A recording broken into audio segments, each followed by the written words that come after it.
Hello friends, तो कैसे हैं आप सभी। तो आइए आज की क्लास में हम लोग देखते हैं क्लास 8 का मैथ का पहला चैप्टर। और पहला चैप्टर कौन सा है हमारा, तो परिमेय संख्या। परिमेय संख्या, और ये परिमेय संख्या का हम लोग देखेंगे प्रश्नावली 1.1 यानी कि एक्सरसाइज 1.1। क्या ये एक्सरसाइज 1.1 आपका परिमेय संख्या पूछता है? नहीं, कुछ प्रिंसिपल है, कुछ नियम है, उसी को केवल जानना है, उसके अलावा क्वेश्चन है ही नहीं।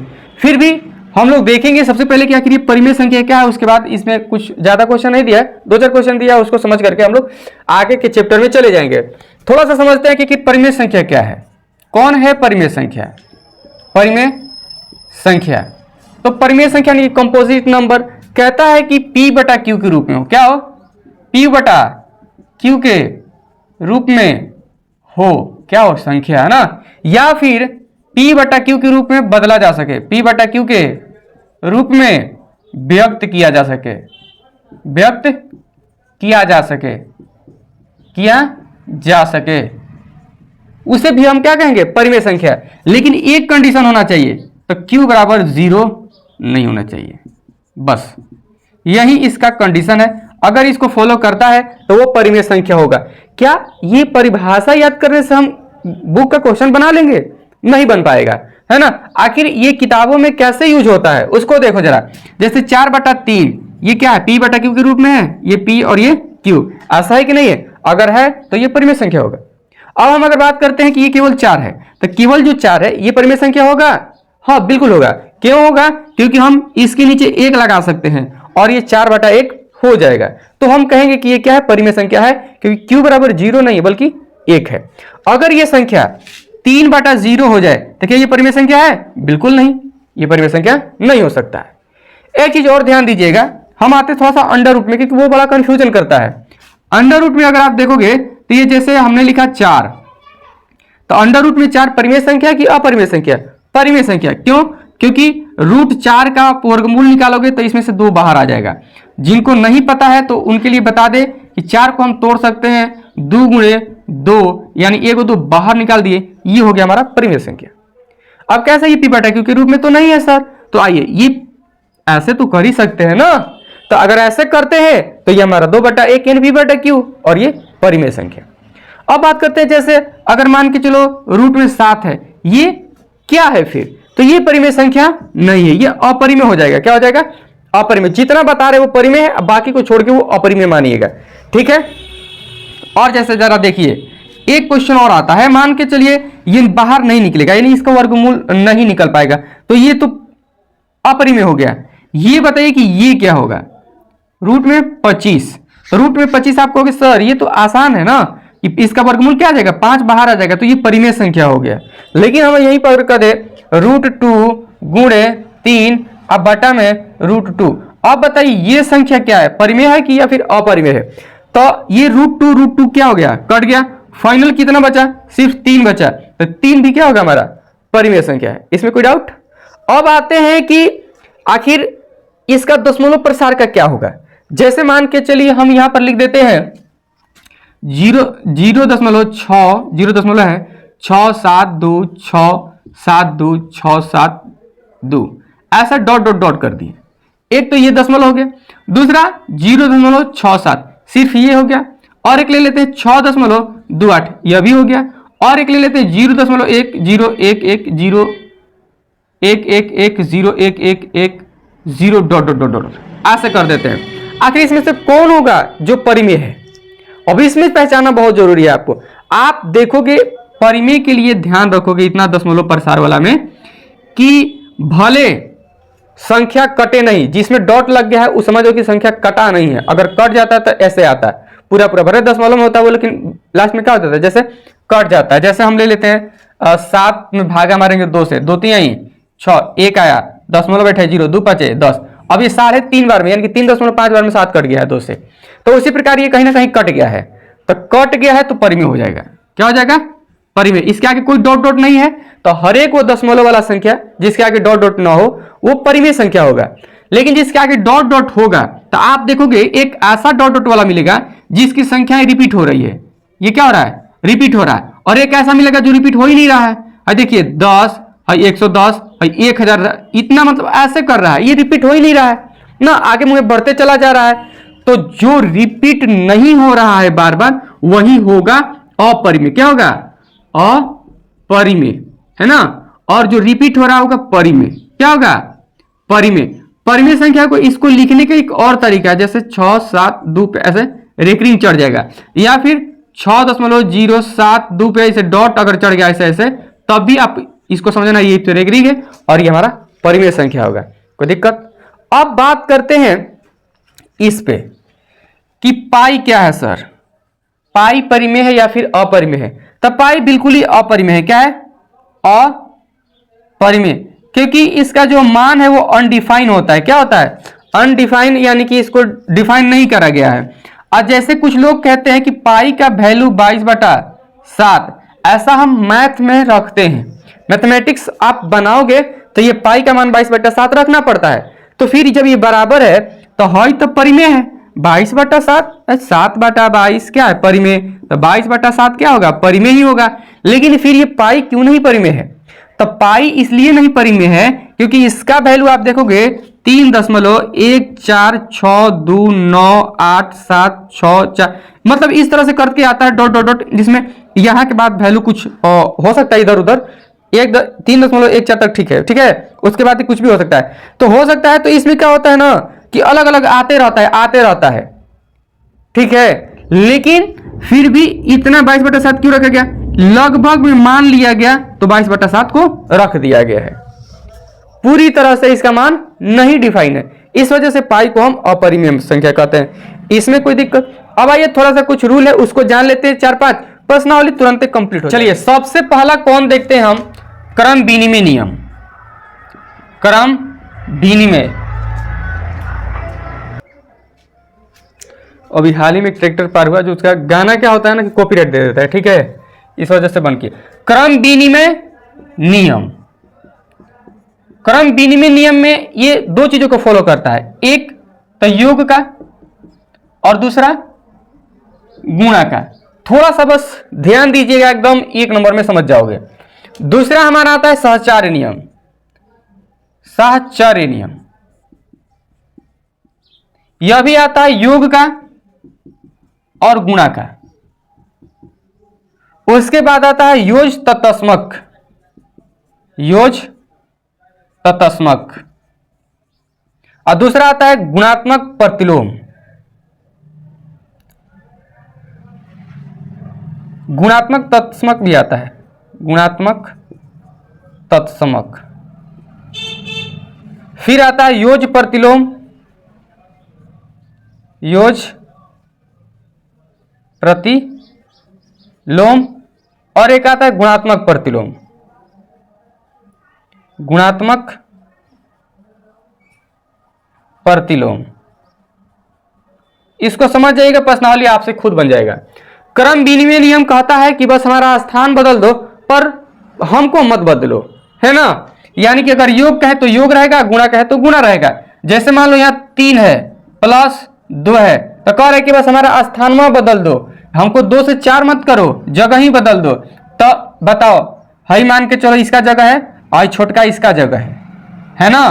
तो अब यहां ऐसे आएगा, ये वाला बड़का और ये वाला छोटका, तो ये तो जस का तस रख दिए हम।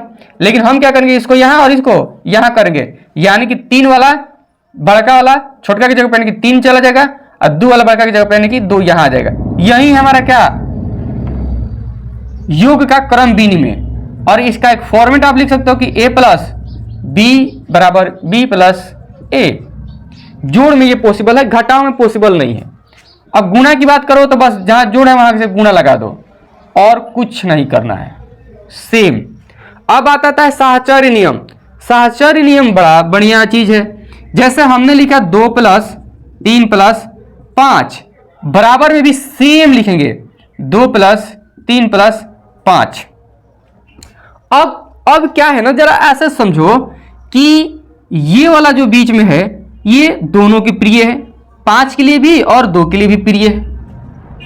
अब दोनों के लिए प्रिय है तो एक समय के लिए क्या है कि दोनों एक साथ घूम रहे हैं। तो जब दोनों एक साथ घूम रहे हैं तो हम इनको एक कोष्ठ में रखेंगे, है ना।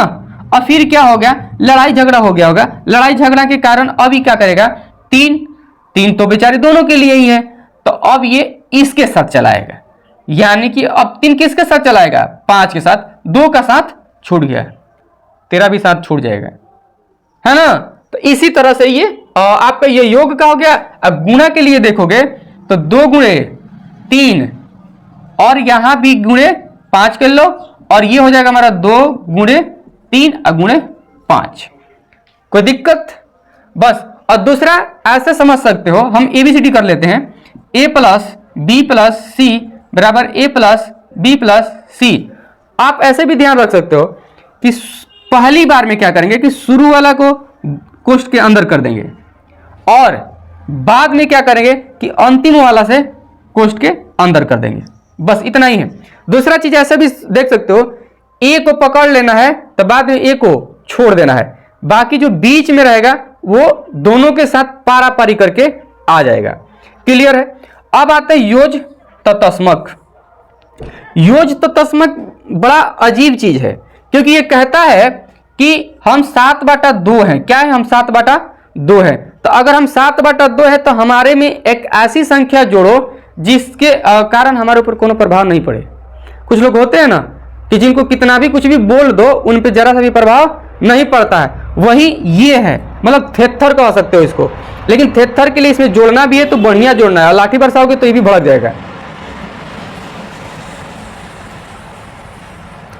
अब इसमें हम ऐसा क्या जोड़े, जरा सोचो कि इसका मान नहीं बदले। क्या हम 2 जोड़ दें तो ये बाटा पाके जोड़ बन के खत्म कहानी कर देगा? नहीं, हम 2 नहीं जोड़ेंगे, हम 0 जोड़ेंगे। क्या जोड़ेंगे? 0। तो ये 7/2। अब इसके मान में कोई बदलाव हुआ? नहीं हुआ, तो हम कहेंगे योज तत्समक। कोई दिक्कत? अब आता है गुणात्मक तत्समक। तो कुछ नहीं करना है, फिर कहता है कि हम 7/2 ही है दोस्त, हमारे में एक ऐसी संख्या से गुणा करो ना जिसपे हमको कोई प्रभाव ना पड़े।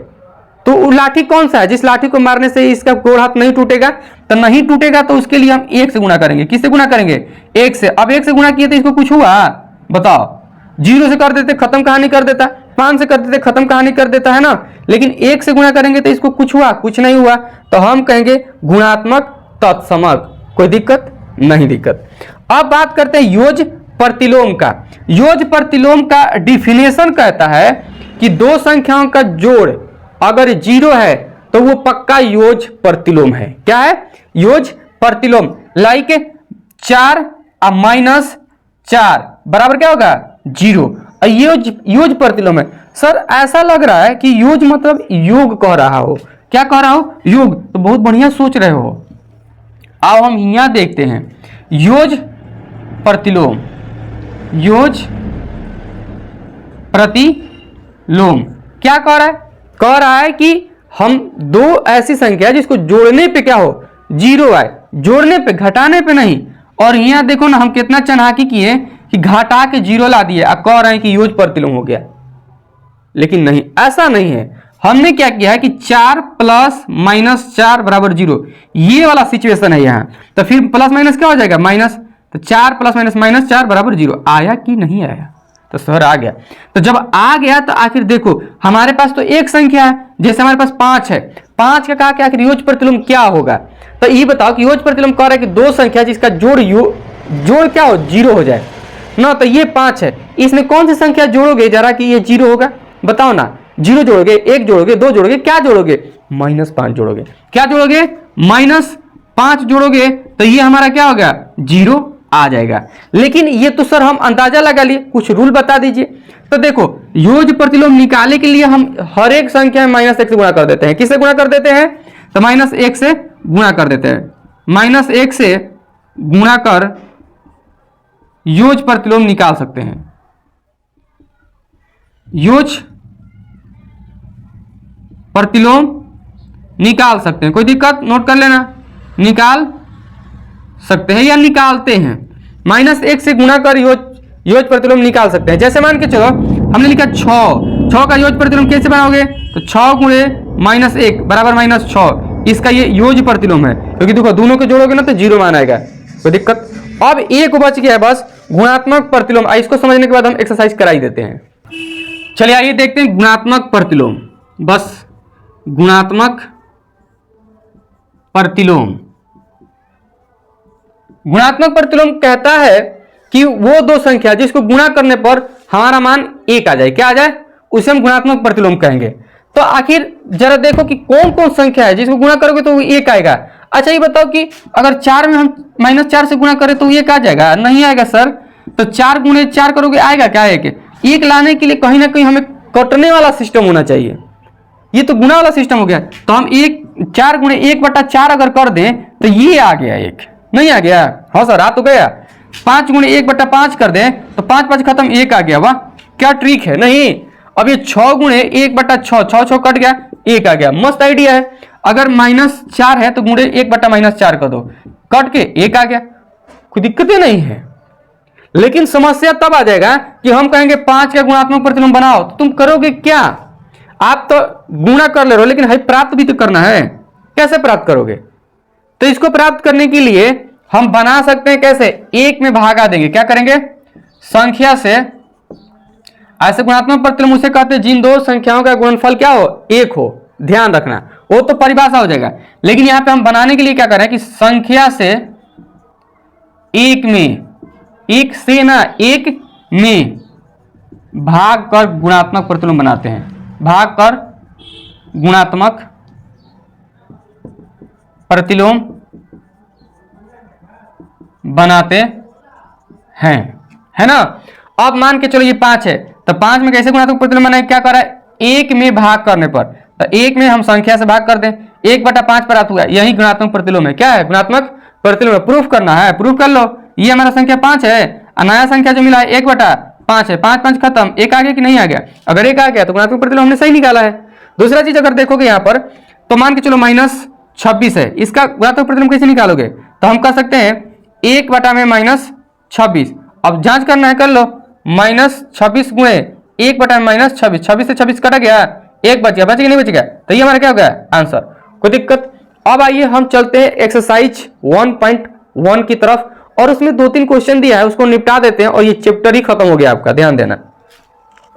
देखिए यहाँ पर आपके पास ये बुक होगा, अगर आप इस वीडियो को देख रहे हो, स्टूडेंट हो या फिर टीचर हो, कोई भी, तो बुक आपके पास होगा ही होगा, है ना। तो यहाँ क्वेश्चन हम दिखाने की कोई तो आवश्यकता ना है। खैर हम चाहे तो नंबर करके बना सकते हैं, लेकिन क्वेश्चन को हम यहाँ पर नोट कर ही लेते हैं। चलिए, ताकि क्योंकि अगर आप सूत के देख रहे होगे तो किताब उठाने के जहमत ना उठाओ, और सूत के अगर देख रहा है तो अब उठ जाओ, क्योंकि फिर समझ में नहीं आएगा, है ना। अब नहीं समझ में आओगे तो फिर पड़पड़ाते रह जाओगे। चलिए एक्सरसाइज 1.1 का पहला क्वेश्चन, और पहला में भी पता है 3 गो है, हम डाल लेते हैं नंबर 1। नंबर 1 कह रहा है कि -4/5 लिख दीजिए और गुणा 1 कर दीजिए। फिर कह रहा है कि 1 गुणे -4 करके बटा में 5 बराबर -4/5। ये पहला हो गया। फिर दूसरा कह रहा है कि -13/17 गुणे -2/7 बराबर -2/7 गुणे -13/17। फिर तीसरा कह रहा है कि -19/29 गुणे 29/-19, और 29 लिख रहे हैं, 19 बराबर 1। और देखो दूसरा क्वेश्चन भी है, अभी तक एक था। दूसरा क्वेश्चन है कि -1/3 गुणे 6 गुणे 4/3। और देखो ये संख्या हैजा भी है, 1/3 गुणे 6 गुणे 4/3। देख रहे हो, एक बार में ये दोनों को ध लिया है, तो अगला बार में ये दोनों को ध लिया है। समझ गए ना कि कौन सी नियम है? समझ ही गए होगे, हमको तो पता ही है, लेकिन हम आपको जरूर बताएंगे। पहला जो है, ये कौन सा नियम दिखा रहा है? देखो इसमें ऐसी संख्या से गुणा किया है जिसके मान में कोनो बदलाव नहीं आया है। तो जब मान में नहीं बदलाव आया है तो इसको हम क्या कहेंगे? गुणात्मक तत्समक। क्या कहेंगे? गुणात्मक तत्समक। तत्समक। कोई दिक्कत? तो नहीं दिक्कत। अब जरा देखो कि ये वाला 13/17 है और 2/7 है, और क्या हुआ है? पहले आ गया, यानी कि इसका स्थान ऐसे बदल गया है, या ऐसे उलट गया कि नहीं उलट गया? अगर ऐसे उलट गया है तो ये तो क्रम विनिमय हो गया, इसका स्थान चेंज हो गया है ना। विनिमय माने अदल बदली कर देना। तो ये जब बदला गया है तो हम, लेकिन बीच में क्या है? गुणा है। बीच में क्या है? गुणा। तो हम कहेंगे गुणा का क्रम विनिमय। गुणा का क्रम विनिमय, क्रम विनिमय नियम। चलिए देखिए आगे क्या है। अगर आप देखोगे तो दो संख्या है जिसका गुणनफल क्या प्राप्त हुआ है? 1 प्राप्त हुआ है, क्योंकि 29 से 29 कट जाएगा, -19 से 19 कट जाएगा। तो इसको क्या कहते हैं? पता है ना? गुणात्मक प्रतिलोम। क्या कहेंगे? गुणात्मक प्रतिलोम। बहुत अच्छा समझ रहे हो, गुणात्मक प्रतिलोम। ये तो देख के बहुत बढ़िया से जान गया होगा कि इसको कहेंगे सहचार्य नियम। सहचार्य लिखा गया जी, साहचर्य नियम, साहचर्य नियम। अब ये जो है ना चैप्टर खत्म नहीं हुआ बल्कि पठवे खत्म हो गया, मतलब एक्सरसाइज 1.1 ही बस परिमेय संख्या में इसमें एक ही चैप्टर एक ही प्रश्नावली दे रखा था, इससे ज्यादा है नहीं। तो फटाफट कमेंट बॉक्स में कमेंट कर देना कि ये कैसा लगा वीडियो आपको। अगर बढ़िया लगा हो ना दोस्तों जरूर इसको शेयर कर देना। जितने सारे स्टूडेंट होंगे आपके अड़ोस पड़ोस रिश्तेदार या जितने सारे आपके फ्रेंड्स होंगे उन सभी के पास ये वीडियो शेयर करके इसको एक बार लाइक करने के लिए बोल देना, है ना, ताकि हमें एक एनर्जी मिल जाए अगला चैप्टर डालने का और इसी तरह से आपको आगे बताते रहने का, है ना। धीरे धीरे जैसे जैसे हो सकता है आपको मिलता रहेगा, घबराने की बात आपको नहीं है। अगर आप चाहते हो कि इसका ऑब्जेक्टिव क्वेश्चन मिल जाए, आप चाहते हो कि इसका टेस्ट पेपर भी मिल जाए, तो आप इसमें एक ग्रुप है उसको ज्वाइन कर लो और वहां पर भी आपका ये सब कुछ मिलता रहेगा, टेस्ट पेपर ऑब्जेक्टिव वगैरह वगैरह जितने सारी सुविधाएं होती उसी पे दे दिया जाता है। तो आप इसको जरूर से जरूर एक बार क्लिक करके ज्वाइन कर लेना। मिलते हैं अगली वीडियो में अगले चैप्टर के साथ, तब तक के लिए पढ़ते रहिए, मस्त रहिए।